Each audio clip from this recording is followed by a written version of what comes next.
Bonjour tout le monde, on est ici aujourd'hui avec Audrey Le Breton de la chaîne Janelle et vous sur Instagram et on est là pour parler de l'éthique des relations dans sa famille avec son chéri, avec ses enfants, avec tout ce que ça crée pour eux dans leur famille. Bonjour, nous sommes Aimé et Adrien. Bienvenue dans Je vais mieux. Je vais mieux est un espace de conversation honnête et d'exploration enthousiaste pour retrouver la faculté d'être vraiment connectés les uns aux autres, pour que nos relations répondent à nos besoins profonds d'être humains. Merci à vous toutes et tous qui revenez chaque semaine pour écouter, être inspirés et évoluer tous ensemble. C'est à travers vous que ce podcast vit. Donc merci Audrey d'être là avec nous aujourd'hui. Bonjour, merci à vous de m'avoir invité. Bonjour Adrien, bonjour Aimé. C'est un plaisir de faire ce premier podcast avec vous. Oui, en plus on est honoré que ce soit ton premier podcast. Et pour nous, c'est notre première invitée, donc c'est une première pour tout le monde. C'est ça, Trop c'est chouette. une première pour tout le monde. Oui. Alors, est-ce que tu veux te présenter un petit peu? Oui, alors moi je suis Audrey, on m'appelle souvent Janelle parce que mon compte c'est Janelle et vous. Janelle, j'aime bien redire, c'est les initiales de nos prénoms. Donc Jonathan, Audrey, Nino, Nathan et Amy Le Breton.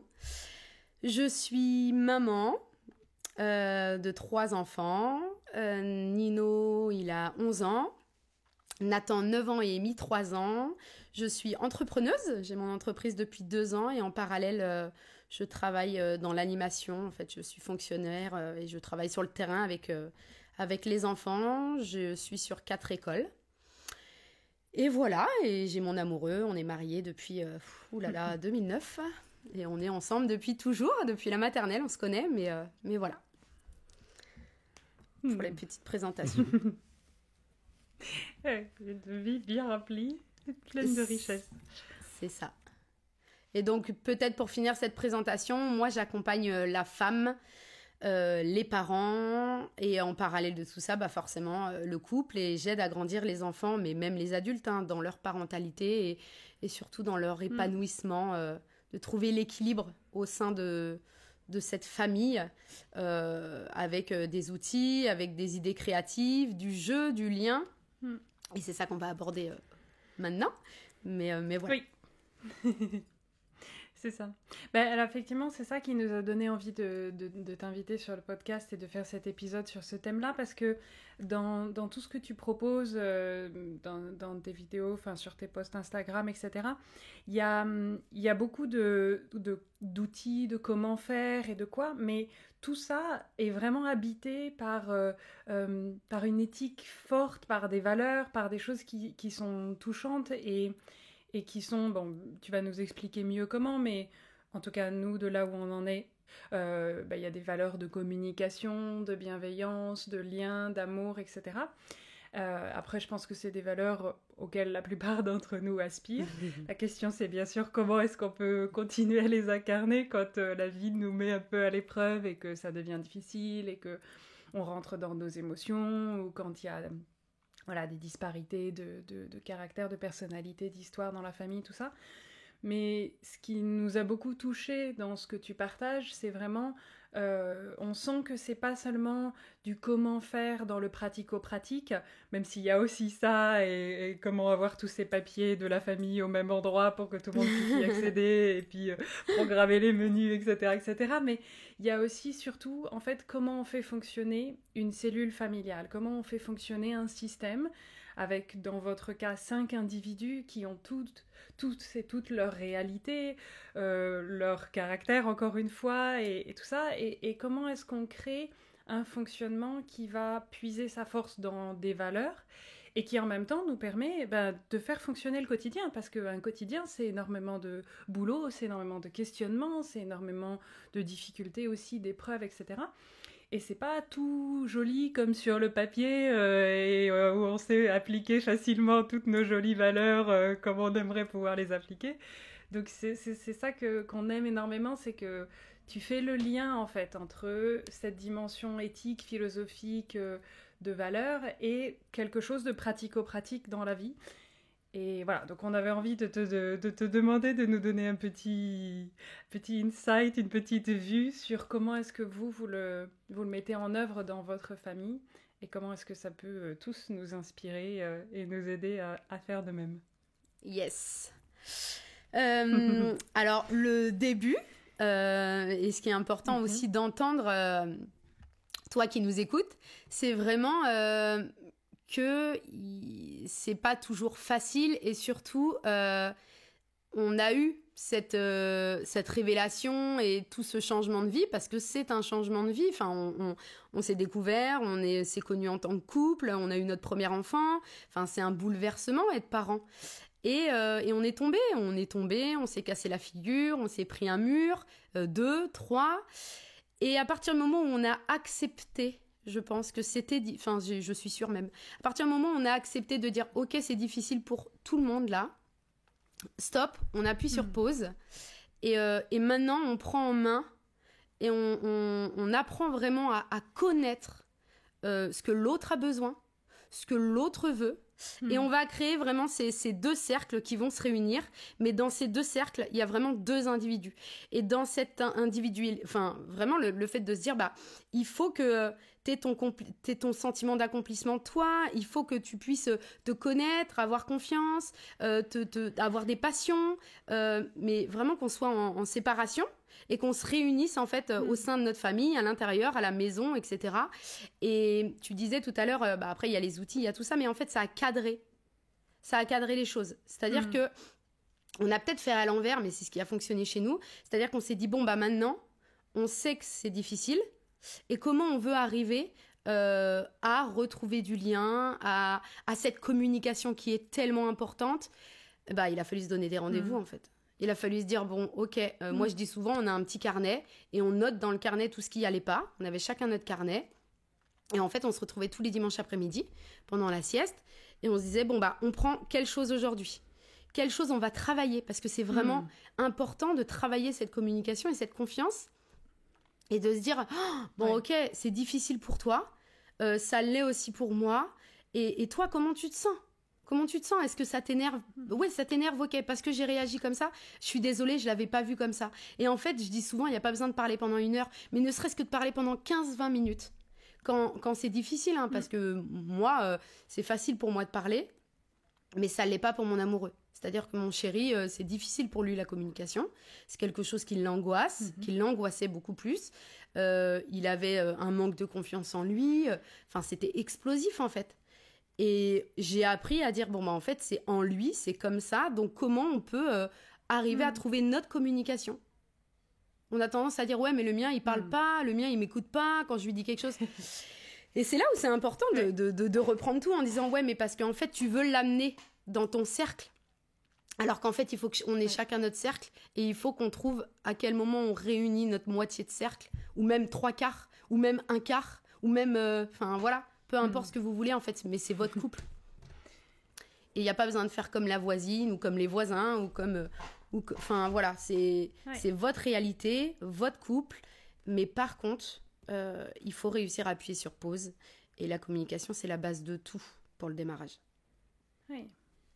Et à partir... Oui, Vas-y. Juste pour finir cette petite parenthèse, à partir du moment où vous arrivez à le faire vous-même, ensuite, dans votre couple, les enfants, il y a l'effet miroir. C'est-à-dire que de toute façon, vous n'avez rien besoin Enfin, vous êtes l'exemple. Donc au final, ça se fait naturellement avec les enfants. C'est ça qui est magique. Mais la priorité, c'est vous-même. Eh oui. C'est vous en tant que personne. Parce que si vous n'êtes pas heureuse ou heureux seul, vous ne pouvez pas attendre de votre moitié, de l'autre, qui vous rende heureux ou heureuse. C'est vous déjà la priorité. Alors, qu'est-ce que tu veux dire justement par le faire soi-même et être heureux seul ? Comment cette communication avec soi ? Alors, pas forcément, parce qu'il y a ce côté aussi un peu plus terre-à-terre. C'est-à-dire déjà, il ne faut pas s'oublier. Et je pense que c'est le plus important. C'est ce que les femmes, malheureusement, font en priorité quand elles deviennent mamans, c'est qu'elles s'oublient. Alors qu'en fait, c'est ce qu'il ne faut surtout pas faire. Donc, mais même pour l'homme, parce que c'est la même chose pour l'homme. On on est similaires hein, sur plein de choses. Et donc, du coup, c'est de pas s'oublier. Pas s'oublier, c'est de savoir vos rêves, tout simplement. Vos rêves, vos passions, vos moments seuls, ce qui vous permet de vous sentir accompli, heureux, en fait. Et souvent, les gens, ils oublient. Ah ouais, c'est vrai que lire, ça me fait du bien. Bah alors, lis, impose-toi de lire. N'oublie pas ça.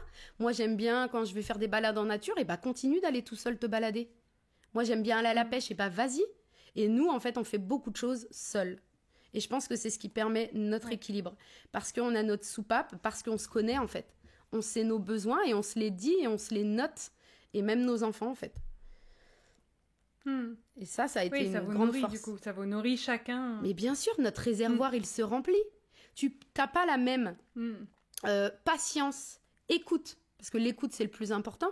On parle de communication, mais l'écoute, ça va ensemble. Et du coup, tu n'as pas la même écoute et la même communication si ton réservoir est vide. Oui. Tout simplement. Oui. Tu vas interpréter, tu vas être dans le jugement, tu vas être à fleur de peau, Et du coup, Mais c'est aussi OK. C'est bien sûr OK. C'est-à-dire que tu as le droit d'être fatigué aussi. Tu as le droit de dire oh, « Stop, OK, là, je suis désolée ce soir, mais j'ai besoin d'être seule. » Et je me rappelle, j'ai fait un petit outil là pour une famille et je pense que je vais le diffuser en masse. J'avais fait des petits cœurs et j'avais dit donne-le à ton chéri, à ton enfant en disant j'ai besoin d'être seule, mais je t'aime. Je t'aime. C'est pas parce que j'ai besoin d'être seule que je t'abandonne. Non, je t'aime et j'ai juste besoin de me retrouver moi. Parce que sinon, je sens que je vais exploser et c'est OK, ça arrive. Oui. Alors, ce que tu disais tout à l'heure par rapport au fait qu'effectivement, on peut s'oublier et peut-être de façon un petit peu différente dans la société en fonction des genres, parce que c'est vrai qu'il y a quand même des tendances où globalement les femmes ont tendance à avoir la sensation de plus s'oublier dans la vie quotidienne, de la maison, des enfants, la gestion, etc. C'est une majorité, c'est pas tout le monde bien sûr, mais globalement c'est quand même une tendance. Et puis de l'autre côté, les hommes, peut-être que, en tout cas pour nous les femmes, on a peut-être moins une image concrète de comment ils peuvent s'oublier eux aussi là-dedans. Mais on en parlait encore hier avec Adrien, on prenait l'exemple de son papa qui a vraiment changé au moment où il est passé à la retraite et qui aujourd'hui est un grand-père très très très différent du père qu'il a pu être. Alors bon, bien sûr, c'est pas la même relation, il y a pas... Mais en fait, quand on a regardé ça, on s'est dit, ok, en fait, il y a une notion qui s'est soulagée et qui s'est un peu levée avec la retraite et avec le fait d'être le grand-père, c'est la notion de responsabilité. Et on a cette sensation qu'il y a, encore une fois, beaucoup d'hommes, c'est pas tout le monde, et les femmes aussi, bien sûr, mais beaucoup d'hommes qui se mettent une pression par rapport à la responsabilité qu'ils doivent porter sur le fait de subvenir aux besoins de la famille, ou sur le fait d'être solide, de pouvoir prendre des décisions, de pas craquer, de pas avoir d'émotions, de pas... Et en même temps, souvent, on leur a pas appris forcément à communiquer, comme tu disais tout à l'heure. Et puis en même temps, c'est un petit peu interdit aussi, parce que les émotions pour les hommes, c'est tabou. T'es pas un homme, quoi. Donc il y a encore tellement de ça et de ce poids, de cette responsabilité, d'être celui qui tient et sur lequel on peut toujours s'appuyer. Et je pense qu'il y a beaucoup d'hommes qui se perdent là-dedans, vraiment. Et le jour où on arrive à soulever un peu ça et à dire aussi à nos hommes, c'est ok que toi aussi tu craques, que toi aussi tu sois triste, que toi aussi tu sois fatigué à un moment, et qu'on puisse effectivement l'accueillir, en parler d'une façon ou d'une autre, peut-être pas avec 12 000 mots comme nous on le ferait entre copines, mais peut-être différemment, ou par écrit, ou je ne sais quoi, mais effectivement de laisser une place à ça pour que chacun en fait puisse exister réellement, parce que là, du coup, on redécouvre le père d'Adrien, qui en fait est un homme et un grand-père formidable, et plein d'émotions et de tendresse pour les enfants, et qui a envie de jouer avec eux, etc. Alors que quelque part, il s'est pas autorisé ça quand il était père, et tout le monde en a pâti. Lui, comme, pour le coup, c'est deux garçons, quoi. Donc, il y a quelque chose de ça, effectivement, à s'autoriser. Après, je pense qu'il y a même aussi la charge mentale, hein. Et il y a plusieurs choses dans ce que tu as dit. C'est que il y a cette notion de responsabilité, mais il y a aussi aujourd'hui cette notion de mère parfaite. il y a cette notion de la femme veut tout faire, aller partout. Et en fait, malheureusement, l'homme, là, n'a plus sa place de papa, n'a plus sa place d'homme. Oui. Et en fait, on le laisse pas se tromper, on le laisse pas se prendre des murs, on le laisse pas se casser la figure. Et donc, il ne peut pas apprendre.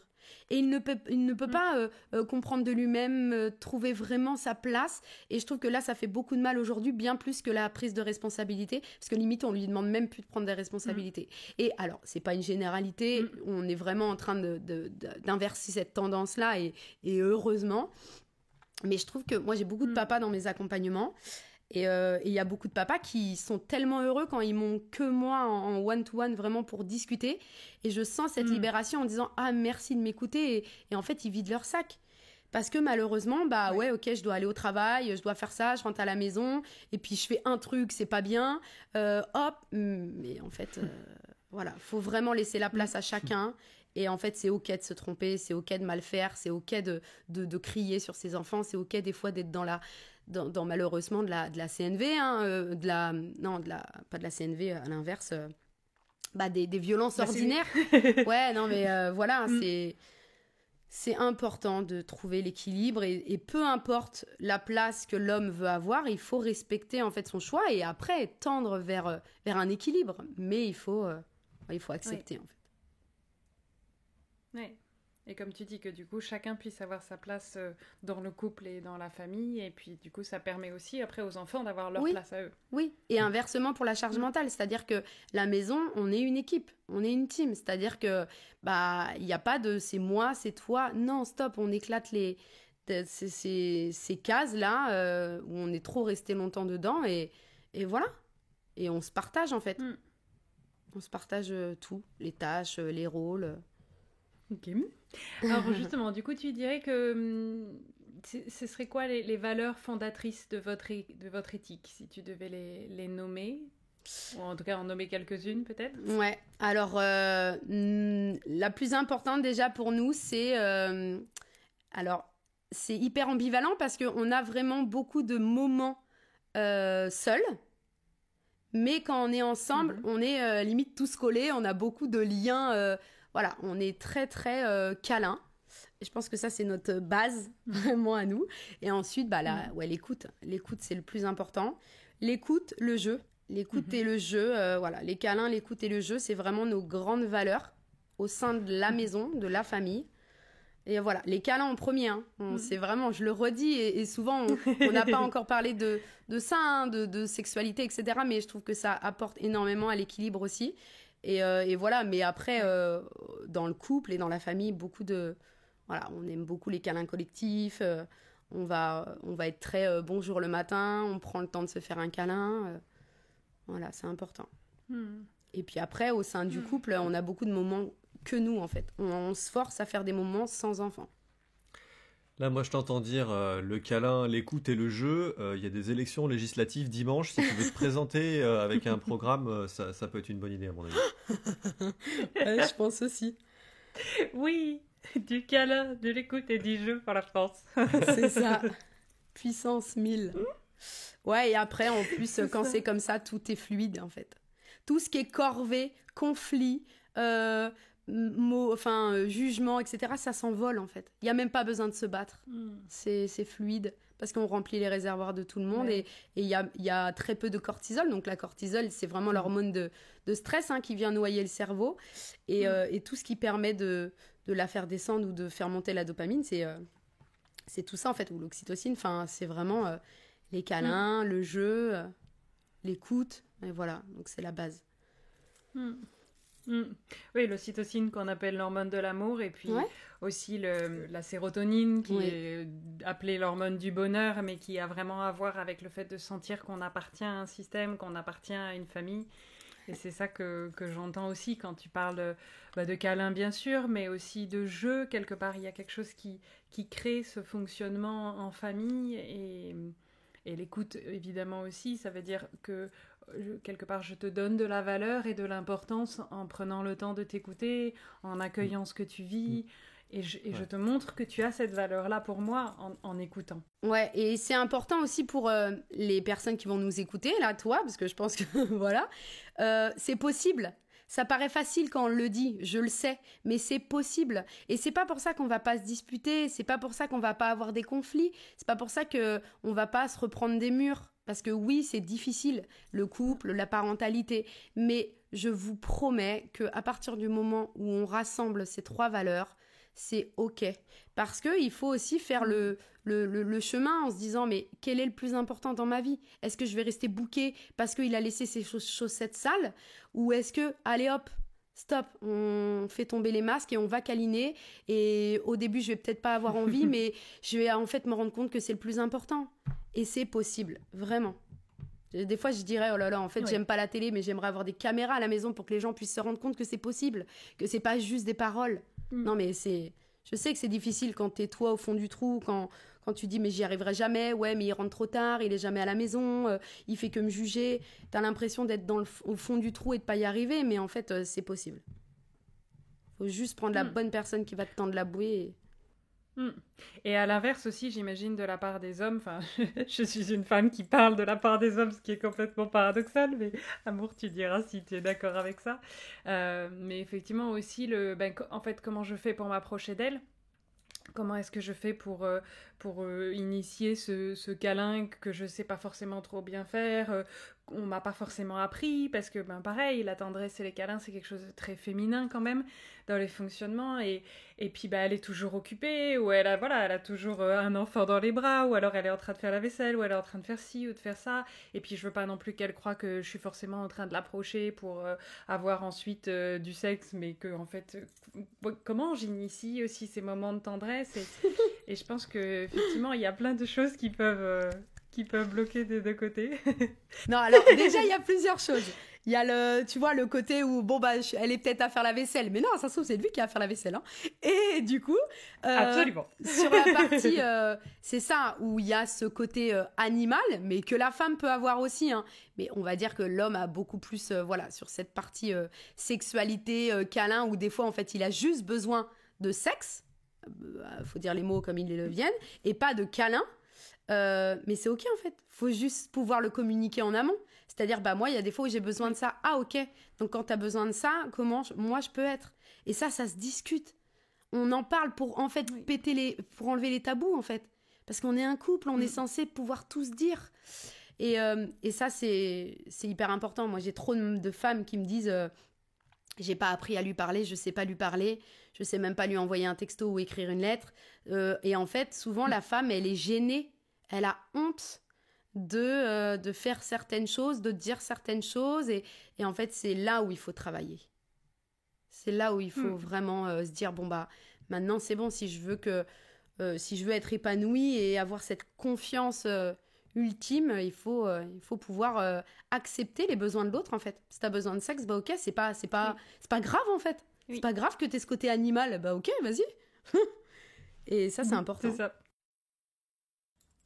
Et comme tu dis, ça peut être aussi la femme, enfin, moi ce que j'entends aussi beaucoup, c'est qu'il y a quelque chose qui est remis en question dans les entre guillemets nouveaux couples de notre génération de trentenaires, quarantenaires, et bien sûr ceux d'après potentiellement, où du coup la femme elle a le droit d'avoir elle aussi besoin ou envie de sexe et d'avoir ce côté-là sans passer pour plein de choses qui seraient sales, pas bien, etc., etc. Et en même temps, de l'autre côté, l'homme, il a aussi la possibilité d'avoir envie de tendresse sans que ce soit forcément du sexe. Et qu'effectivement, peut-être que nous, en tant que femmes, on a été conditionnés par un certain inconscient collectif ou transmission sociétale, etc., à penser que si l'homme s'approche de nous et pose ses mains sur nous, c'est qu'il va vouloir que ça se termine dans le lit, et donc on est déjà en train de se dire « Ok, si moi j'en ai pas envie, est-ce qu'il faut que je l'arrête maintenant pour pas qu'il se fasse trop d'espoir, etc. » Comme si en fait il y avait plus possibilité de tendresse sans qu'il y ait d'envie de sexualité derrière de la part d'un homme, alors qu'en fait il peut y avoir aussi justement, en fait là j'ai un problème problème, où il y a quelque chose qui m'a froissé, où on a perdu le lien, on a perdu la connexion entre nous, et Ouais. j'aurais envie de revenir vers toi. Mais moi, je sais pas bien le faire avec les mots, parce que les mots, c'est pas forcément mon canal, donc je vais essayer de le faire par le corps, et puis, en fait, je suis peut-être un peu maladroit, ou je sais pas forcément Ouais. comment faire. Et à ce moment-là, c'est important, comme tu disais tout à l'heure, qu'on ait pu en parler en amont pour pouvoir le reconnaître au moment où ça se passe. Ouais. Et nous, c'est clairement quelque chose qu'on voit dans notre couple, c'est que souvent, quand la connexion se perd, se casse entre nous, Adrien, il a tendance à avoir envie de me proposer un câlin. Et moi, dans ces moments-là, mon corps me dit « Ah non, mais en fait, là, je t'en veux trop, donc en fait, tu vas pas t'approcher de moi. Et en fait, on va en parler d'abord. Et puis, c'est seulement si tu passes tous les cerceaux de feu que là, on pourra potentiellement... » Ouais. Et en fait, j'ai appris, comme tu disais tout à l'heure, à me dire, ok, en fait, le câlin et le contact, c'est aussi sa façon à lui de revenir vers moi. Et en fait, ça peut moi aussi débloquer des choses à l'intérieur de moi, même si c'est pas ce qui me vient instinctivement. Et qu'est-ce que je risque ? Oui, peut-être que ça va être un peu désagréable au début parce que j'en ai pas envie, mais c'est ok. Et de voir que ce câlin, il vient de lui et c'est un vrai câlin de j'ai envie de te sentir en fait et j'ai envie de remettre nos énergies ensemble. Et c'est précieux de savoir quels sont nos canaux Ouais. de communication justement et de retour l'un vers l'autre dans ces moments. Mais je pense que c'est beaucoup de blocage aussi.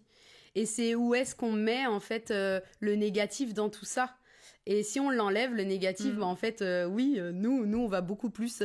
ma maman, elle disait une phrase que j'ai détestée pendant longtemps. Elle disait, ouais, alors les câlins sur l'oreiller pour se rabibocher, non merci. Elle disait toujours ça. Et moi, en fait, je pense que Ouais. j'en ai fait exprès, mais c'est notre marque de fabrique, c'est-à-dire que c'est notre équilibre. C'est-à-dire que oui, on va beaucoup plus communiquer la tête sous l'oreiller, dans la pénombre, parce que je sais que ça l'apaise, et parce qu'on a fait ce câlin avant, et ça va nous apaiser. Et voilà, et c'est OK, en fait, parce que ça, lui, il est beaucoup plus propice après à la discussion, parce que c'est déjà difficile pour lui. Et en fait, on survalide. Et c'est nous. Je veux dire, en fait, c'est à vous de trouver votre équilibre. Mais bon, généralement, la communication, même avec les enfants, parce qu'avec les parents, on a tendance à oublier et à perdre justement ce lien, malheureusement. Et donc, du coup, si on pense que c'est la discussion, parce que là, c'est même pas de la communication, quand c'est comme ça, c'est de la discussion, c'est du jugement, ça ne va jamais arranger les choses. C'est polluant, en fait. Oui. Parce qu'on est tous les deux en état de stress, et en fait, c'est jamais les bonnes choses qu'on va se dire. Donc, il faut pouvoir soit aller sur, comme tu disais, le câlin, etc., et c'est le canal, ou soit aller faire du sport, évacuer, faire des choses seules, écrire, chanter, peu importe votre passion, mais trouver ce qui descend votre stress et qui vous permet après de reprendre en fait vraiment ce lien. Et en tant que parent, c'est important. Parce que sinon, on a trop tendance à être la tête dans le guidon et à oublier tout ça. Ouais. Alors du coup, tu parlais tout à l'heure, bon, là les câlins, ok, on a un peu déplié le sujet, parce que les câlins mais c'est la et base. puis les câlins éventuellement sexualité. Exactement. Et tu as parlé aussi du coup d'écoute et de jeu. Alors écoute, tu nous as donné aussi un peu des idées par rapport au fait de vous mettre dans la pénombre ou par rapport à ces petits carnets sur lesquels vous écrivez des choses. Mais comment ça se concrétise dans votre quotidien, cette écoute et puis le jeu aussi, si c'est relié? Oui, alors nous, on favorise énormément la coopération, c'est-à-dire qu'on fait beaucoup de choses ensemble. C'est-à-dire qu'on a même des horaires. Alors ça peut paraître un peu très rigide, mais par exemple le 18h, on met 1 à 2 musiques que à tour de rôle on choisit et on va ranger tout ce qu'il y a dans notre champ de vision. Ça c'est du jeu et ça permet en fait que on passe à table et que la maison est plus ou moins rangée. Généralement, 2 musiques de 5 minutes en Speedy Gonzales, on arrive à tous ranger. Et on est apaisé, donc ça, c'est du jeu. On fait nos conseils de famille. On peut après en parler un peu. Et on fait beaucoup de jeux. Donc nous, c'est-à-dire que pour Noël et les anniversaires, tous nos cadeaux sont orientés famille. Je sais pas, moi, par exemple, le ping-pong, il y en a un qui va avoir un ping-pong en cadeau, ou alors à Noël, par exemple, pour tout le monde, et le ping-pong, c'est pour le mettre sur la table de cuisine, et hop, on va jouer. Enfin, voilà, il y a beaucoup de choses. Mais après, on fait aussi... Bon, moi, je suis issue de l'animation. Donc forcément, j'ai cette facilité à proposer du jeu. Mais voilà, on va faire un karaté-chaussette dans le trampoline. On va faire un cache-cache pour essayer de se décharger, de se coucher correctement parce qu'on sent qu'il y a des tensions. Et hop, on fait un cache-cache dans le noir. Enfin, voilà, on va être vraiment en mode jeu. Mais Génial. même pour apaiser... Enfin, il y a une tension entre eux, je les laisse toujours gérer les conflits seuls. Et quand je vois que c'est difficile, qu'ils ont besoin d'aide, on va prendre un gros pouf qu'on a à la maison, tout le monde, on va s'asseoir et on va prendre les côtés. Généralement, comme on est 5, Mimi, elle se met au milieu et là, hop, on essaye tous de savoir ce qui s'est passé. Et si tout le monde est là, tout le monde vient. C'est-à-dire que tout le monde s'apaise, tout le monde se met au sol et on appuie sur pause, on se force à appuyer sur pause et que tout le monde soit concerné parce qu'on se dit que quand il se passe quelque chose, on a toute notre part de responsabilité, adulte, enfant. Oui, oui. Oui, de responsabilité, puis aussi de vécu, du coup, parce qu'en fait, ça nous touche tous. C'est aussi ça, le fait de faire un système, c'est que ce qui touche 2 personnes du système, en fait, va impacter tout le monde. Alors, c'est évidemment, a fortiori, encore plus vrai quand ça se passe entre les parents, et ça, effectivement, il ne faut pas minimiser à quel point ça touche les enfants qui perçoivent, qui sentent, qui entendent, qui... Voilà. Exactement. Mais même entre les enfants... ou entre un parent et un enfant, ou etc. En fait, ça touche tout le monde, ça peut fragiliser des places, ça peut faire monter des peurs, ça peut, ou peut-être faire monter des colères, ou permettre que des choses qui n'ont pas pu être dites avant soient enfin dites. Enfin, donc on fonctionne en système, en fait. C'est ça.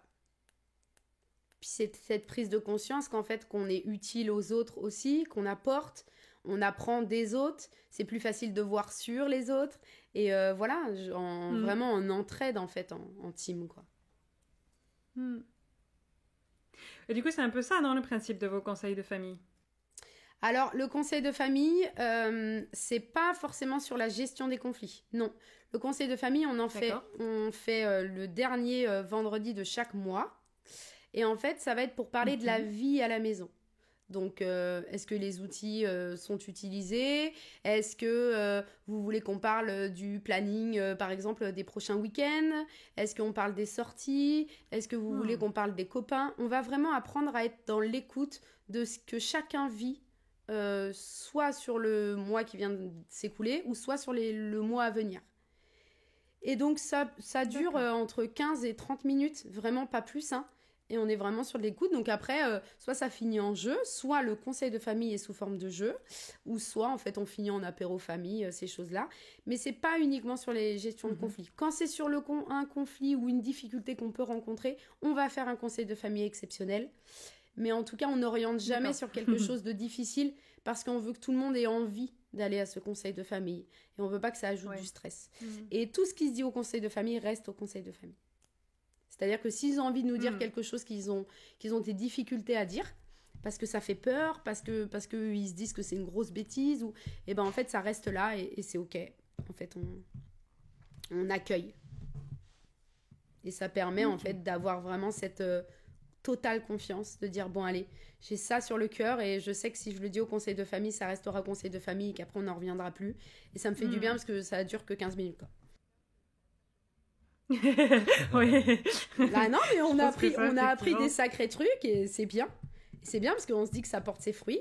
Et même sur la place de chacun, sur un Nathan qui nous dit, donc c'est notre enfant du milieu, qui est extra, et extraordinaire, qui a ce côté un peu atypique de certains enfants. Et en fait, qui nous dit, bah en ce moment, je me sens seule et je sais pas comment vous le dire. Et bah bim, là, tu te prends un gros mur. Tu te prends un mur et du coup on accueille, tout le monde pleure ou il y en a qui s'énervent et en fait tu vis les émotions mais les émotions sont belles donc en fait tu les partages ensemble et c'est ok. C'est ok. Ok, alors du coup, justement, la question qui me vient, qui me venait déjà avant, mais là encore plus, c'est comment est-ce que parce que tu dis que donc tout ce qui est dit dans le conseil de famille reste dans le conseil de famille, et en même temps, j'imagine qu'en tant que parent, quand t'entends ça, t'as tes tripes qui se serrent et ton cœur qui tressaute, et qu'il y a envie de... j'imagine, de faire quelque chose ou de mettre en place des choses pour que dans l'avenir, il se sente moins seul. On peut pas juste se dire ah bon, bah il se sent seul, c'est bien, il a pu le dire, bon, bah allez, au prochain conseil de famille. Enfin, bien sûr, je caricature complètement. Oui. Mais du coup, comment est-ce que vous faites pour faire coïncider le fait que à la fois, c'est des informations importantes qui peuvent être prononcées parce qu'elles sont dans cet espace de sécurité particulier que vous avez créé spécialement pour ça. Donc, c'est des choses qui ont énormément de valeur et d'importance et qui peuvent peut-être pas être dites autrement. Et donc, il faut à la fois préserver l'espace de sécurité et en même temps, justement, si elles ont tellement de valeur et d'importance, on a envie de les prendre en compte aussi pour améliorer la qualité de vie. Donc, totalement. Comment vous coïncidez ça? Comment vous on agit directement. C'est-à-dire que, bon, après, moi, j'ai cette faculté où ça va très, très vite. Donc, en un quart d'heure, c'est plié. C'est-à-dire que moi, au moment même où il me dit les choses, s'il le dit, c'est qu'il attend une réponse de notre part et surtout un changement. Peu importe, que ce soit une bêtise, que ce soit, par exemple, avec mes copains, on a volé, etc. En fait, c'est obligé d'avoir une réaction face à ça. Mais par contre, ce sera toujours une réaction bienveillante, accueillante, en disant, ok, Nathan, merci de nous avoir livré ça. Du coup, on se sent et on exprime ce qui nous arrive, en fait. Là, je me sens mal, j'ai mal au ventre. On va pas mettre des cases, mais on va vraiment dire ce que l'on ressent à l'intérieur de nous. Je suis touchée. Et du coup, est-ce que toi, tu as une idée? Qu'est-ce que tu aurais besoin? Et il va nous dire je sais pas. Et du coup, avec mon mari, soit on a une réponse directe, ou soit on en parle le dimanche. Et tout de suite, on met, de toute façon, le soir même. C'est-à-dire que là, on va lui faire un câlin plus long avec lui. On va, voilà. Et puis, on va faire des recherches et on va trouver des solutions à mettre en place rapidement. Bah oui, là, c'est clair. Oui, donc c'est quand même des informations qui vous enrichissent dans votre parentalité, etc. Et en même temps, avec ce côté sécure de cet espace et de ce temps de parole que vous créez entre vous. C'est ça. Puis c'est surtout de se dire, en fait, les enfants nous montrent le chemin, en fait. Moi, je dis tout le temps, les enfants, ils choisissent leurs parents, ils nous ont choisis. Donc, en fait, si on est vraiment à leur écoute, si on apprend vraiment... Moi, je dis, il faut mettre les écoutes-cœurs, en parlant des écouteurs. Et donc, du coup, si vraiment on écoute, mais pas que par la parole, mais il suffit d'observer, d'analyser, mais que ce soit vraiment de l'amour, ils nous montrent vraiment le chemin. Et du coup, ça paraît fluide une fois qu'on écoute vraiment bien. Et du coup, ce qui veut bien, c'est qu'en fait, c'est quelque chose qui peut être applicable à tous les âges. Ah oui. Parce que là, on en parle dans le cadre de votre famille avec des enfants petits, mais je me dis même pour des parents d'enfants adultes ou pour des enfants adultes avec leurs parents qui auraient envie d'insuffler peut-être autre chose dans le fonctionnement familial. Alors, pensez pas exactement la même chose de qu'est-ce qu'on a fait le mois dernier, qu'est-ce qu'on fera le mois prochain quand on n'habite pas ensemble, mais...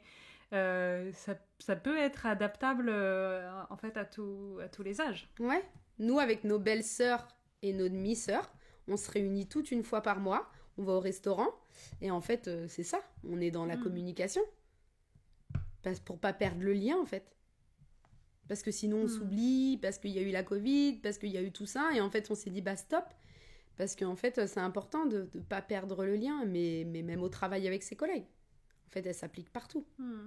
Génial comme idée. Et puis l'empathie, toutes ces émotions-là, même les pleurs, etc., ça crée de l'empathie. Et l'empathie, c'est hyper important pour grandir, pour apprendre, pour évoluer. Et ça crée de l'empathie. Oui. Mais... Alors justement, c'est ça que j'allais te poser comme question ensuite. C'est, tu disais tout à l'heure qu'en tant que couple et que jeunes parents, vous vous êtes pris 1 mur, 2 murs, 3 murs et qu'il a fallu apprendre de ça. Et voilà, la vie a des façons de nous faire grandir, parfois pas forcément confortables, mais nécessaires. Et du coup, qu'est-ce que tu dirais aujourd'hui que ça a produit dans votre couple ou dans votre famille, de mettre cette attention et cette importance là-dessus? Tu vois que ça produit quoi dans vos façons de fonctionner ou juste d'être ou d'évoluer chacun? Déjà, ça a sauvé notre couple, hein.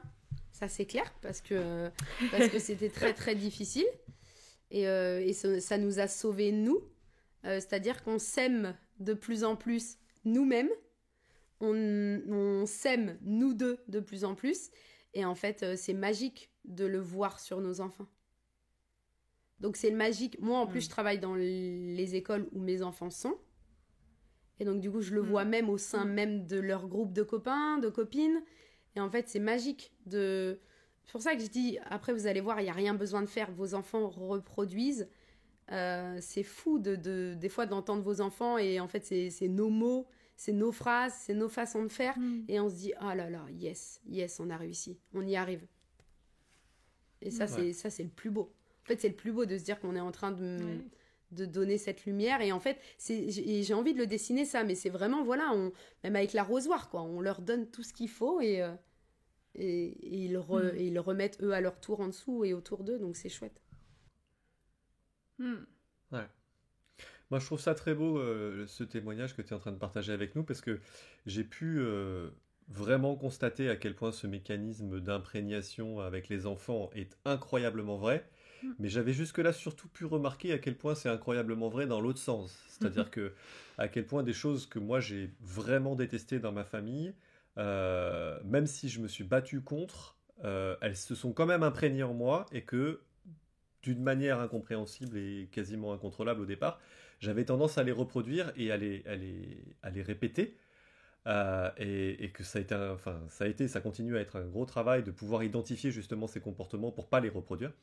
Mais du coup, c'est très beau de voir que, oui, l'enfant, il fait ce que tu fais plus que ce que tu dis. En tout cas, si ce que tu dis n'est pas en accord avec ce que tu fais, il va toujours avoir tendance à reproduire ce que tu es en train de faire parce que justement, il s'inspire de ton comportement. Et moi, ça me fait beaucoup de bien d'entendre que, oui, ce que vous faites et la manière que vous avez de vous comporter, vous déjà dans votre couple et avec vous-même, ça se transmet directement aux enfants et ils vont naturellement avoir tendance à eux aussi pouvoir le reproduire. Moi, je trouve ça très beau. Et à l'inverse, parce que ça nous arrive aussi de faire des choses moins bien, parce qu'on est humain et parce qu'on se plante et on se prend encore des murs. Et à l'inverse, là, par exemple, Nino, ce matin dans la voiture, j'ai dit un truc à Nino de façon pas bienveillante et Nino a reproduit ça et en fait ça saute et comme c'est toujours plus facile de l'analyser chez les autres que chez soi et du coup comme on est dans l'écoute perpétuelle, je me suis dit oula Audrey, voilà, bim, hop, là ce soir on reproduit, on analyse ça et on en reparle obligatoirement. En plus je passe l'après-midi avec mon chéri, donc j'ai dit hop, je me le suis noté dans mon carnet et en fait on rebondit tout de suite. Et parce que avec Jonathan, c'est pareil. On a eu une enfance particulière. Après, moi, je suis persuadée qu'on choisit nos parents, donc on les a choisis pour une bonne raison. Et nous aussi, il y a eu des difficultés. Nous aussi, on a reproduit des choses au tout début où c'était très dur de le faire, alors que moi, j'en ai souffert. Et en fait, il suffit d'appuyer sur pause et de dire bon, stop. Aujourd'hui, voilà mon chemin. Et je choisis l'autre. Et moi, j'explique souvent qu'en fait, on a un coffre au trésor à l'intérieur de nous et que quand on est enfant, on vit tellement des choses, des traumatismes, qu'on les enfouit en fait. On enfouit pour grandir, pour évoluer. On devient adulte. Sauf que face à nos enfants, en fait, bim, le coffre, il s'ouvre. Et et des fois, on a des choses qui nous pètent à la figure et c'est difficile. Mais ça, c'est pour tout le monde pareil. Donc, il faut faire notre chemin. En effet, comme tu dis, Adrien, c'est important. Étape par étape. Et effectivement, ce que tu viens de dire à l'instant, il suffit, entre guillemets, juste de faire autrement. Bien sûr, ce juste, on sait à quel point il est difficile parfois, bien sûr. Et en même temps, c'est ce que tu disais au début, c'est que c'est possible. Oui. Et c'est ça qui est vraiment important, c'est qu'en fait, on peut le choisir consciemment. Bien sûr qu'il y a plein de choses dans notre inconscient que parfois on arrive à voir comme des trésors et parfois on n'arrive pas à les voir comme des trésors, mais en tout cas qui font profondément partie de nous et qui sont aussi des endroits justement, des choses qu'on a vécues, des expériences, etc., dans lesquelles on va pouvoir ensuite puiser une force pour se dire ok, là il faut vraiment que je fasse autrement parce que j'ai bien vu ce que moi ça m'a fait quand j'étais enfant et ce que ça a produit et comment ça m'a fait souffrir, et c'est là qu'on le transforme en trésor. C'est vraiment l'alchimie, le plomb qui devient de l'or. Mais en tout cas, c'est possible de faire le point là-dessus, comme tu dis, en appuyant sur pause et de choisir de faire autrement, de choisir ce que tu disais tout à l'heure, de ok, est-ce que je donne plus d'importance aux chaussettes ou est-ce qu'en fait je donne plus d'importance à ce que j'ai envie de créer dans la famille.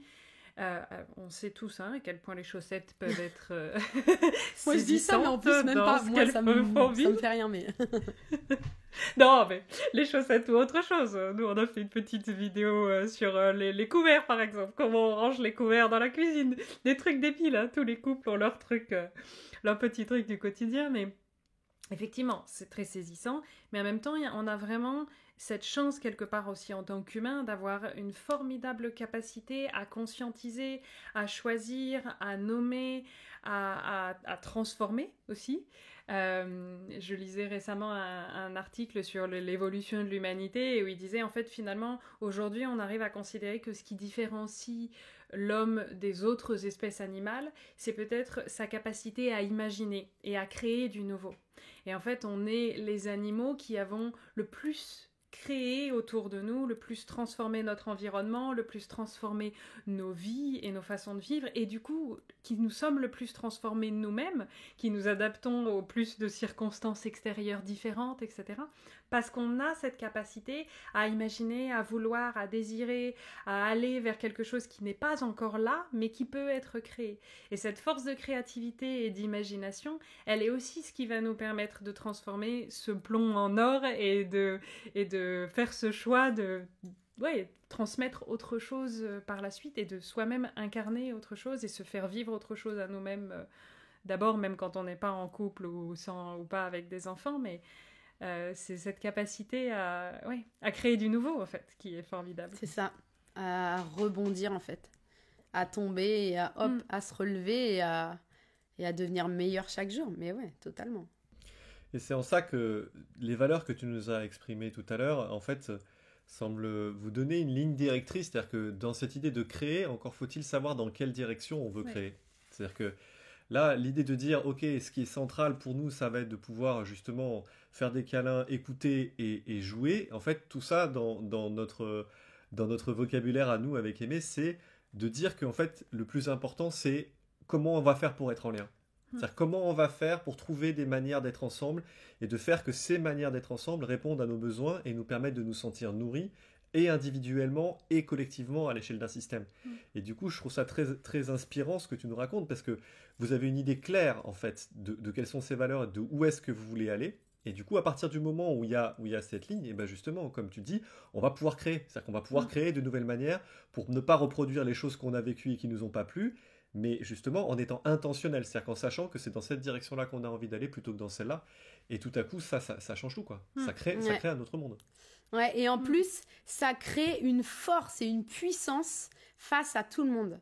Et c'est une grosse difficulté aujourd'hui parce que la femme, surtout, est dans le jugement et la peur du regard des autres. Et souvent, les premières choses qu'elle me disent, mais quand je vais voir ma belle famille, ou mais quand ma mère, après, elle me dit ça, mais en fait, quand tu sais ce que tu veux, quand tu sais où tu vas, et quand tu sais pourquoi tu le fais, mais après, t'as même plus besoin d'expliquer, en fait. T'es même plus attaqué. T'as même plus besoin de montrer les crocs, en fait. Mais souvent, c'est parce qu'elles ne savent même pas ce qu'elles veulent. Et en fait, elles sont perdues. D'où l'importance de se reconnecter avec juste sa bulle, en fait. C'est ça. Oui, ce que tu dis est très puissant, en fait. Ça répond à cette question de comment on fait pour construire de la confiance en soi. Et en fait, on commence par se connecter à soi-même et apprendre à se connaître soi et se poser la question brute, étant assise peut-être devant le miroir en se disant « Ok, en fait, qu'est-ce que je veux ?» Et maintenant, il faut que je puisse tâtonner, essayer, apprendre, tenter, faire des expériences, n'importe quoi, mais il faut que je trouve une manière de répondre à cette question. Qui est-ce que je suis ? De quoi est-ce que j'ai besoin ? Et qu'est-ce que je veux ? Parce que c'est aussi ma responsabilité en tant qu'adulte de le savoir. L'enfant, il est dépendant de l'adulte pour savoir de quoi il a besoin et puis petit à petit il apprend à le nommer, il le communique déjà très très jeune par ses gestes, son comportement, ses pleurs, etc. Mais effectivement il y a quelque chose dans tout ce cheminement de la création de l'individu qui est aussi apprendre à se connaître soi, à connaître ses propres besoins et envies et à prendre sa part de responsabilité par rapport au fait que ses besoins soient assouvis. Et comme tu disais tout à l'heure, je ne peux pas attendre de l'autre qui réponde à mes besoins si moi-même, je ne sais pas le faire, voire même je n'ai pas conscience de quels sont ses besoins, ou peut-être même, si je vais encore plus loin, je me défends du fait d'avoir des besoins. Genre, non, mais moi ça va, tout va bien, je suis toujours ok, je suis toujours partante pour tout, je suis toujours d'accord, je suis toujours tout ce que tu veux. Et en fait, non, c'est pas vrai. Oui. Et qu'est-ce qui me rend heureuse ? Qu'est-ce qui me rend heureuse ? Est-ce que c'est faire comme tout le monde en 2022 parce que c'est ce qui est montré sur les réseaux sociaux ? Non. Non. Si t'as pas envie de voyager, voyage pas. Si t'as pas envie de sortir avec tes amis, sors pas avec tes amis. Si tu as envie d'être seule et de faire une expédition juste dans ta campagne, bah fais-le. Si tu as juste envie de ramasser des déchets dans la nature, bah fais-le. Ou si tu as juste envie de te caler sur le canapé, bah fais-le. Mais fais ce que tu as envie toi. Et du coup, apprends à le connaître, à le reconnaître c'est ça. Et à te le donner, effectivement. Et comment je sais que je suis heureuse? C'est quoi? C'est des papillons dans le ventre? C'est je me sens bien quand je vais me coucher? Comment ça se transforme en fait? Comment je peux savoir si je connais le bonheur, si je suis épanouie? Je sais pas. Je suis même pas sûre que je pose la question dans la rue. Je sais même pas si quelqu'un ils vont savoir la réponse de comment tu te sens quand tu es heureuse ou heureux. Oui, c'est génial ce que tu dis. C'est très très vrai parce que on vient de faire des petites vidéos sur justement comment est-ce qu'on peut désarmer les conflits avant qu'ils ne dégénèrent, avant que ça monte en escalade de violence, qu'on finisse par dire des choses qui font mal, etc. Comment est-ce qu'on appuie sur pause et comment est-ce qu'on peut recréer du lien à ce moment-là.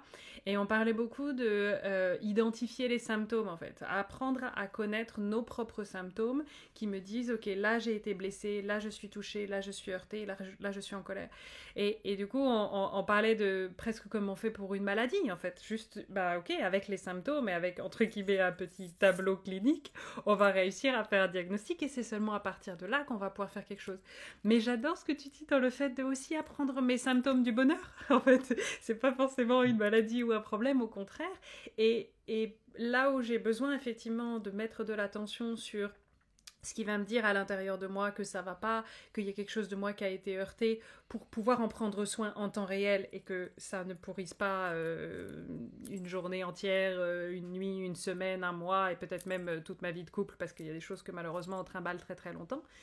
Donc ça effectivement c'est essentiel, mais en même temps de l'autre côté aussi savoir quand est-ce que je me sens heureuse, quand est-ce que je me sens vibrante, qu'est-ce que ça fait dans mon corps quand je suis pleine d'enthousiasme, qu'est-ce que ça fait dans mon corps quand je suis en joie, quand je me sens profondément au bon endroit, au bon moment et que j'ai l'impression que je suis en train de faire exactement ce que je devrais être en train de faire à ce moment-là. Comment ça se concrétise à l'intérieur de moi? Et j'adore cette idée des symptômes du bonheur, enfin des signes du bonheur. Et je pense qu'en plus de ça, cette idée, elle est très fructueuse parce que elle va renforcer la capacité d'écoute des autres dont tu parlais tout à l'heure. C'est-à-dire le besoin d'empathie pour grandir. Je constate à quel point la capacité d'avoir de l'empathie envers soi-même, c'est-à-dire de pouvoir ressentir ses propres émotions et en avoir une conscience de plus en plus fine, nous permet encore mieux de nous relier aux autres et de pouvoir ressentir les émotions que les autres sont en train de vivre aussi. Donc du coup, se poser cette question de tiens, moi comment je me sens quand je suis heureux, comment je me sens quand je me sens à ma place, quand je sens que j'ai ma place et que j'occupe ma place et que je suis en lien, je pense que c'est une très très bonne question parce que ça va, en plus de ça, améliorer la capacité à être en lien avec l'environnement et avec les gens qu'on aime. Mais exactement, mais oui. C'est tellement fort. Et c'est pour ça, si on n'appuie pas sur pause, on peut pas. Donc c'est le début de tout. Ouais. Alors ensuite, on a une autre petite question un peu différente, mais qui est, à mon avis, qui va intéresser les gens qui nous écoutent, c'est de savoir, aujourd'hui, vous avez fait un super chemin, vous avez construit plein d'outils, vous avez des rituels, vous avez plein de manières qui vous permettent de recréer de la connexion, de favoriser la communication et d'être en lien. Et à l'intérieur de tout ça, qu'est-ce qu'il y a encore comme challenge? Qu'est-ce qu'il y a encore comme défi? Qu'est-ce qu'il y a encore comme point qui continue à vous faire souffrir, qui continue à être difficile malgré tout ça? Parce que on constate, nous, dans les gens qui nous écoutent, qu'il y a souvent des thématiques en fait, qui restent malgré tout et qui continuent à être délicates. Chez vous, ça ressemble à quoi? Alors, ça ressemble à quoi? Je dirais que il y a encore une problématique qui est très très forte et qui est difficile, c'est que mon amoureux, il a un manque de confiance en lui, qui s'estompe, hein. Enfin, il arrive à avoir de plus en plus confiance en lui, et il y a de la jalousie qui est très très malsaine chez lui, et moi à l'inverse, c'est un sentiment que je ne connais pas envers personne. Donc je pense que de toute façon on s'est trouvés, et que j'apporte beaucoup. Et aujourd'hui, mon travail, alors son travail à lui, c'est là-dessus, c'est vraiment de comprendre que ses peurs, tout ça, ça lui appartient, mais qu'il peut justement s'en détacher. Donc voilà.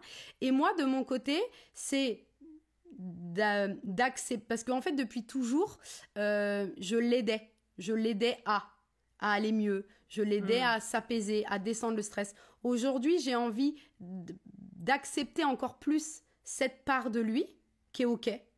Parce qu'en fait, on a tous nos défauts.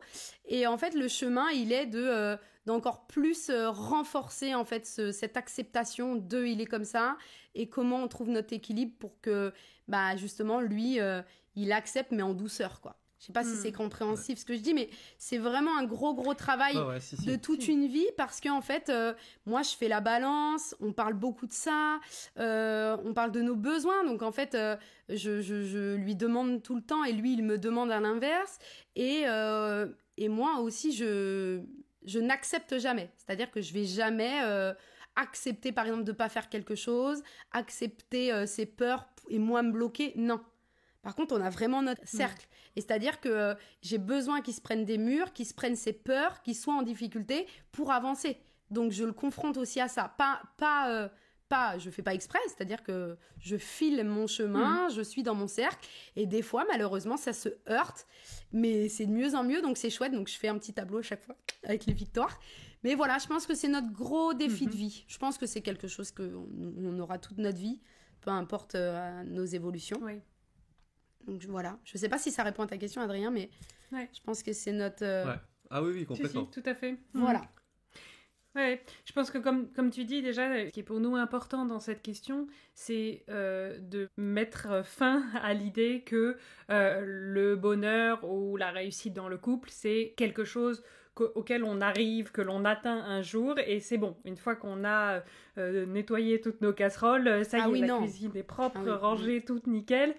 Et il n'y a plus rien. Comme tu dis, c'est vraiment un chemin qui nous accompagne toute notre vie d'individu et du coup forcément toute notre vie de couple, de famille, etc. Et ce que j'entends dans ce que tu disais de ton chemin à toi par rapport à lui, c'était effectivement de peut-être, je vais mettre le mot de la psy dessus, mais sortir du syndrome du sauveur et le laisser tomber, avoir mal, échouer, etc., etc. Et en même temps, ce qui va avec ça, et ça c'est un sujet qui a été très important et qui continue de l'être pour nous, entre Adrien et moi, c'est ce rapport aux imperfections de l'autre. Et est-ce que je peux t'aimer avec ça? Et même est-ce que je peux t'aimer pour ça? Est-ce que je peux aimer ces imperfections-là? Pas juste dire, ok, t'as des défauts, je t'aime en dépit de ça et j'arrive à les accepter, mais est-ce que je peux même avoir de la tendresse et de l'amour pour ces parties-là de toi? Et c'est vrai que pour nous, moi, une des choses qui font que j'aime profondément Adrien et qui m'ont rendue profondément amoureuse de lui, c'est le fait qu'il soit justement toujours tellement en chemin, tellement en quête, et cette dynamique de vie qu'il a à l'intérieur de lui, cette envie, cet élan de vie à toujours cheminer, évoluer et progresser. Et en même temps, j'ai eu besoin à un moment de me dire... Ok, attention, parce que à la fois j'aime ça à l'intérieur de lui, mais du coup c'est ça que je vais encourager, et du coup je vais aussi ne plus être capable d'accepter qu'il y a des choses qui peut-être ne vont pas évoluer, ou en tout cas ne vont pas évoluer au rythme où j'aimerais que ça évolue, ou des choses comme ça, et est-ce que je peux continuer à l'aimer lui, et à aimer cet élan qu'il a à l'intérieur de lui, tout en aimant aussi le fait qu'il y a des choses qui vont pas bouger, et tout en aimant le fait que c'est pas parce qu'il a cette soif d'évolution qu'un jour il va devenir cet homme parfait que j'attendais, et ça c'est génial, et mon prince charmant, et que ça sera le jour de le quitter. Heureusement qu'il n'existe non, pas. Est-ce que je peux justement... Exactement. Est-ce que je peux l'aimer dans cette humanité de l'imperfection? Et bon, la question s'est posée dans le sens inverse aussi, un peu différemment, mais cette notion d'aimer l'imperfection de l'autre, elle est pareil, on en entend beaucoup parler. Et quand on la voit écrite sur des posts Instagram, on se dit toujours que ça fait très joli et que ça a l'air très intelligent. Mais c'est pas si facile que ça à faire dans le quotidien. Et j'aime la façon dont tu le formules. En fait, c'est vraiment un chemin aussi pour la personne en face de se dire, ok, est-ce que si cette personne que j'aime, elle garde ce manque de confiance en lui, par exemple, dans ce cas-là, est-ce que je peux aimer ça? C'est ça. Est-ce que je peux avoir toute la tendresse du monde pour ça? Et puis avoir conscience que, en fait, d'une, je suis pas responsable, de deux, ça ne m'appartient pas. Et c'est hyper important aussi de se protéger de ça et de pas tomber dans une sphère... Bon, nous, ça c'est jamais arrivé, mais Du coup, pour accompagner beaucoup de couples et de mamans, ouais, des fois, c'est ça, en fait. Ils sont dans un... Et donc, voilà, et puis, l'autre chemin, je dirais, ou l'autre difficulté qu'il nous reste à vivre au quotidien, c'est toutes les nouveautés chez nos enfants, en fait, qui nous renvoient à nos coffres intérieurs. C'est l'adolescence, c'est ce que ça nous renvoie à notre adolescence aussi à nous, c'est tout ça en fait, ces difficultés de vie et par cet équilibre de se dire ok, on est au début de plein, enfin voilà, la vie c'est ça, hein, donc c'est des montagnes, donc voilà. Ouais. Et puis c'est se dire, ah ouais pardon, c'est juste se dire que on saura pas faire et c'est ok de pas savoir faire et ça fait peur. Et c'est ok que ça fait peur. Et on va avoir des émotions qui vont nous embarquer et c'est ok. Mais si on reprend notre méthode de notre famille qui est de j'analyse, j'appuie sur pause, je fais un câlin et on en parle après, ce sera ok. Pardon, Adrien, je t'ai coupé. Moi, je voulais rebondir sur... Non, je t'en prie. Non, je voulais rebondir sur ce que vous aviez dit juste avant, sur le fait de réussir à aimer l'autre dans son imperfection. Et justement, exactement dans ce que tu viens de dire, c'est-à-dire que j'ai la fervente conviction que pour que quelque chose puisse changer, il faut commencer par l'accepter. Et ça, c'est quelque chose qui est très difficile pour moi et que je commence à pouvoir toucher de mieux en mieux, c'est que justement, si je veux que quelque chose évolue, la meilleure manière de la faire évoluer, c'est de commencer par dire que cette chose, elle est OK. Ouais. Et ce message-là, s'il est adressé à l'autre, c'est-à-dire que si c'est par rapport à quelque chose que notre compagnon ou que notre compagne est en train de vivre, ça lui envoie à lui ou à elle un message qui est très puissant, qui est de dire tel que tu es là, maintenant, tout de suite, tu es digne d'amour. Exactement. Et ça, dans le corps et dans le mammifère, ça envoie un message incroyablement puissant, ça fait baisser le stress en disant oui ok, j'aimerais bien que ça évolue, j'aimerais bien que ça grandisse, j'aimerais bien que ça change, très bien. Mais là, tout de suite, maintenant, tel que tu es, moi je te regarde et je t'aime. Et ça change tout. Ça fait un bien dans le corps qui est juste très fort. Ça enlève cette pression du regard des autres, du regard de l'autre et du jugement en fait. C'est comme une femme, je prends l'exemple d'une femme qui s'aime pas et qui a du mal à se voir nue par exemple. On lui dit là, tu t'es sur une plage mais il n'y a personne, vas-y, ok, et s'il y a du monde, elle ira pas. Parce qu'il y a du monde.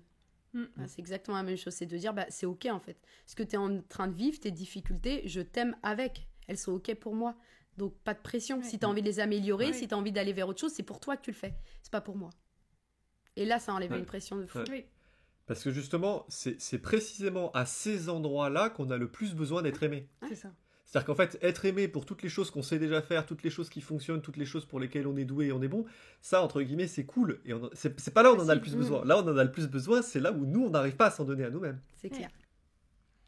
Oui, et encore plus dans l'espace relationnel qui est le plus intime et qui est le plus essentiel. Parce que, effectivement, là, tu prends l'image d'aller à la plage, par exemple, et d'avoir des gens autour qui me regardent. Ça peut être déjà une gigantesque montagne. Et je pense qu'on en a toutes fait l'expérience en début d'été de « Oh là là, est-ce que je vais vraiment assumer le bikini que j'ai choisi ?» Je ne suis pas sûre.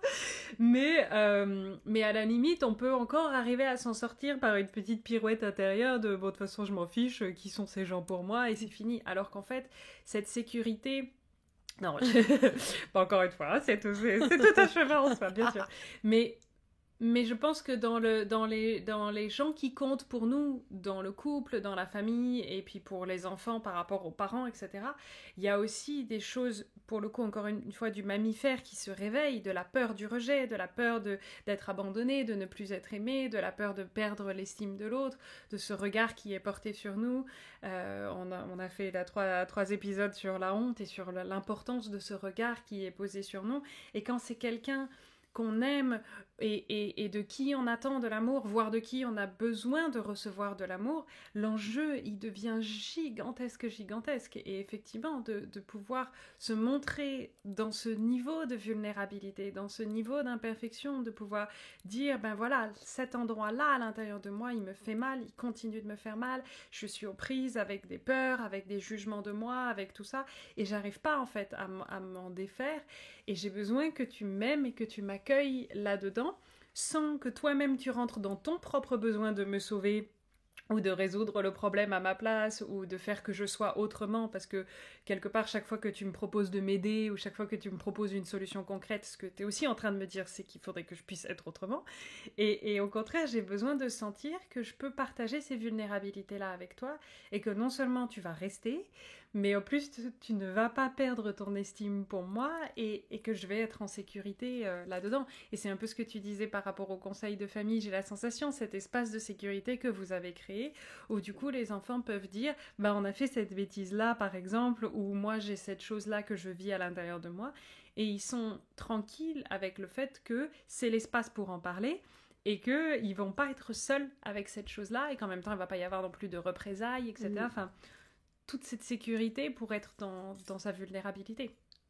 Ouais, non mais c'est sûr, c'est hyper important je pense, pour tout le monde.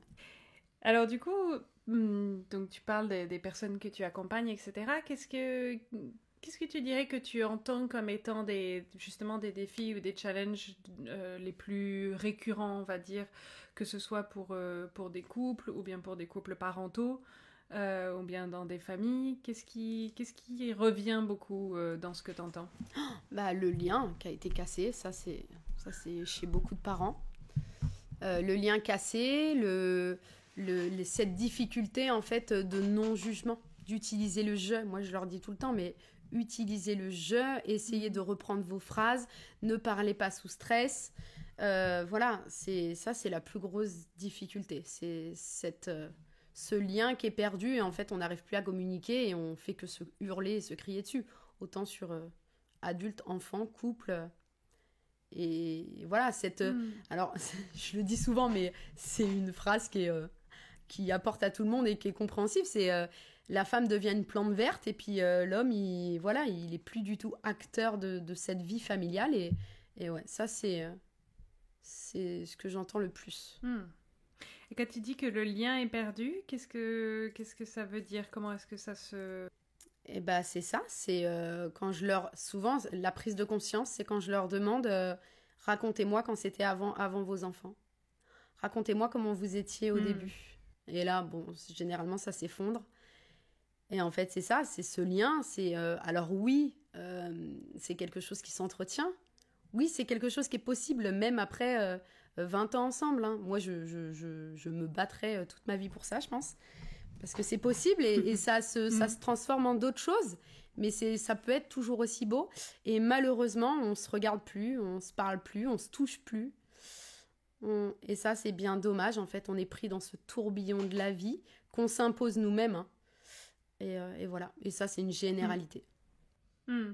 Et donc, dans ce que tu dis, ce que j'entends, c'est qu'il y a la façon dont le contact va permettre d'entretenir ce lien. Le contact visuel, tactile, de passer du temps ensemble, de se voir, de se regarder, de s'écouter. Ce contact entre les deux qui, s'il disparaît, du coup, fait que le lien ne peut plus vivre. Et en fait, c'est vrai que parfois, quand on est dans les débuts des relations ou avant les enfants, on a un peu l'idée que c'est tellement fort, entre guillemets, que ça va rester comme ça et que c'est pas...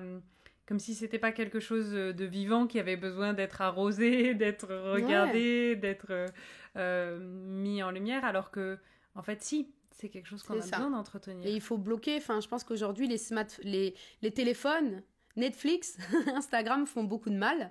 C'est-à-dire qu'il faut poser les téléphones, il faut les laisser. Il faut les laisser dans une boîte, laissez-les à l'entrée de la maison. Vous mettez des créneaux pour aller regarder les téléphones, mais point, arrêtez. Ouais, c'est dangereux. Dangereux parce qu'en fait, ça apporte... là, pour le coup, ça rend heureux et ça apporte du bonheur si on retrouve ce contact et ce lien. Et oui, parce qu'on en a tellement besoin tous pour vivre, en fait. C'est ça. Sinon, on se donnerait pas autant de mal à faire couple et à faire famille si on n'avait pas tellement besoin de ce lien. C'est quand même beaucoup de boulot, faut bien que ça nous fasse du bien aussi ça. En échange. Donc allez faire du sport ensemble, allez vous balader main dans la main. Voilà, faut vraiment s'octroyer des choses. C'est important de Moi, je dis, donnez-vous des rendez-vous. Alors, des fois, ils rigolent, mais oui. Ouais. On se donne un rendez-vous pour aller dans le jardin, regarder le potager et les fleurs. Ouais, bah oui. Ouais, on est obligé de faire ça en 2022. Ouais. En fait, je pense que même avant, à mon avis, les hommes et les femmes avaient des vies tellement séparées que Là, bon, ils n'avaient peut-être pas la notion de se donner des rendez-vous, mais... Mais ouais. S'allonger dans l'herbe dans son jardin, ouais, c'est important. Eh oui, aujourd'hui, on a cette notion qu'on a envie d'avoir des vrais liens dans le couple, qu'on a envie d'avoir des vrais liens avec nos enfants. Peut-être que c'était des choses auxquelles les gens aspiraient déjà avant, j'en sais rien, mais en tout cas, c'était peut-être moins mis en avant comme quelque chose auquel on aspire collectivement. Et aujourd'hui, ça l'est. Donc effectivement, c'est comment on se donne les moyens de le vivre après. C'est ça. Et que ça reste pas juste des aspirations. C'est ça. Moi, dans la génération de mes parents et de mes grands-parents, je le ressens pas. Je l'ai pas vécu, ça. J'ai pas vu de lien, j'ai pas vu de contact, j'ai pas vu de tout ça.